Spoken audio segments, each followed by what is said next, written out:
Hey guys, I want to make a quick video here. So I just got done doing a 30-hour stream session, all on live stream, my entire progress of PoE 2.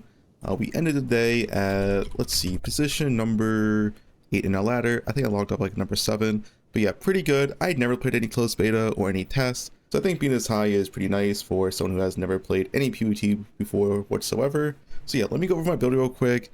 Mostly about the campaign and the map version. This will be like a semi-guide. I just want to go over stuff real quick. I got a lot of questions. So first things first, what is this build? Well, we want to see one clip.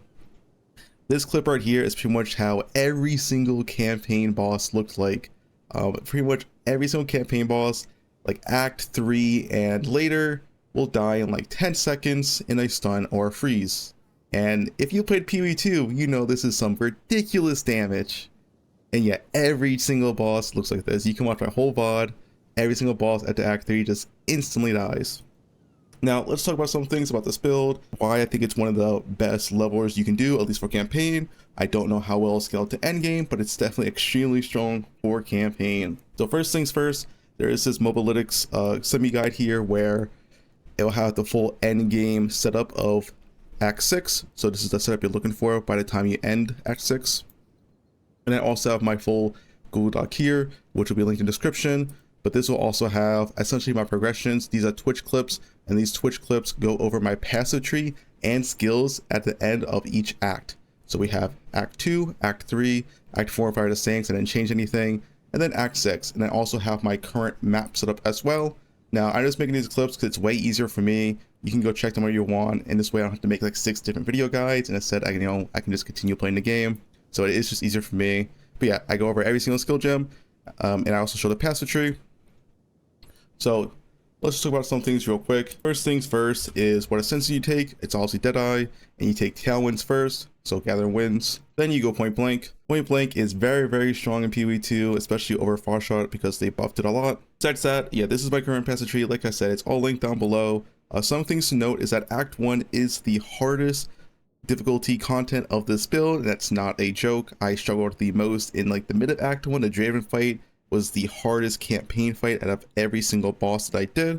But besides that, I still ended campaign with, I believe, only 30 deaths, which I think is pretty good for, first time PoE 2, mostly blind. I've only seen like a few Act 1 and Act 2 bosses, no Act 3 bosses.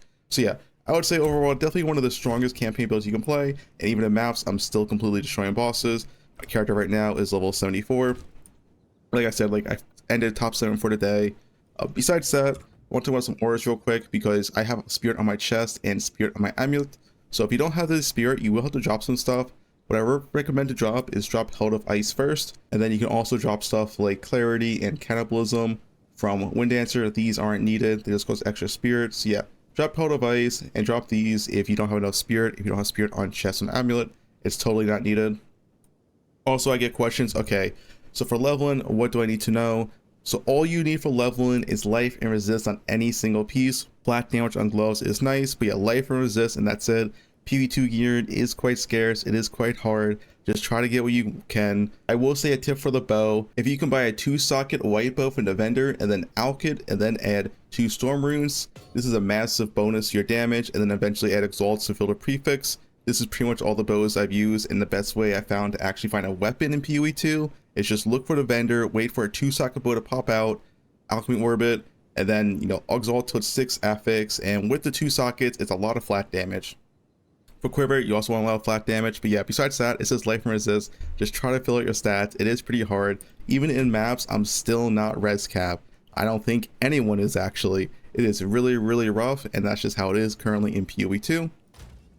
Also in Act 1, the most important thing to keep in mind in Act 1 is that early on you are kind of weak until you get level 14. Level 14, you get the MVP skill, Freeze and Salvo. This skill is absolutely nuts and definitely one of the best skills in the game. You get this at level 14, and as soon as you get it, you want to equip it with Hourglass. When you have this at level 14, the rest of the campaign becomes a breeze, and then you start really demolishing bosses when you get a Rain of Arrows with Conk Effect. So this has insane damage effectiveness versus bosses with big hitbox, which is quite a lot of the campaign bosses. Even the bosses with small hitboxes is still very, very strong against. So yeah, the Rain of Arrows is when you start actually destroying the campaign, which is like mid Act 3. But I would say all the way from level 14 until mid-act 3, it's still extremely strong because of freeze and salvo. You just want to play around the skill at all times. It's a big portion of your damage. Some bosses you can literally just kite and only use the skill and kill them. It's just that strong.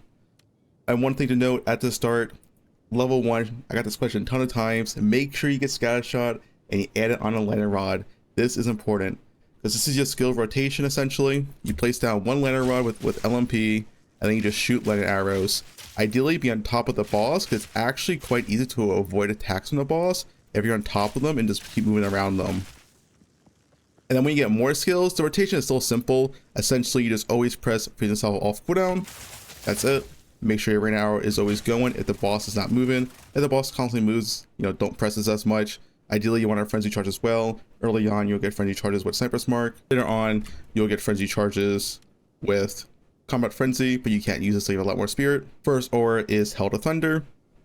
So yeah, your rotation is pretty simple. If you have Sniper's Mark, you press Sniper's Marks first, freeze and salvo, one lantern rod, and then just spam your lantern arrow until your lantern rods need a refresh. So that's pretty about it. I want to make a really short video, try to answer some frequently asked questions, and also just share my Google Doc because it has a lot of info in there.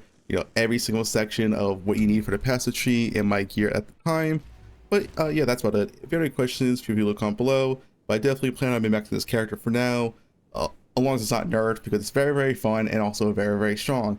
Although the PvE2 endgame is looking quite rough, but I'm having fun personally, but we'll see.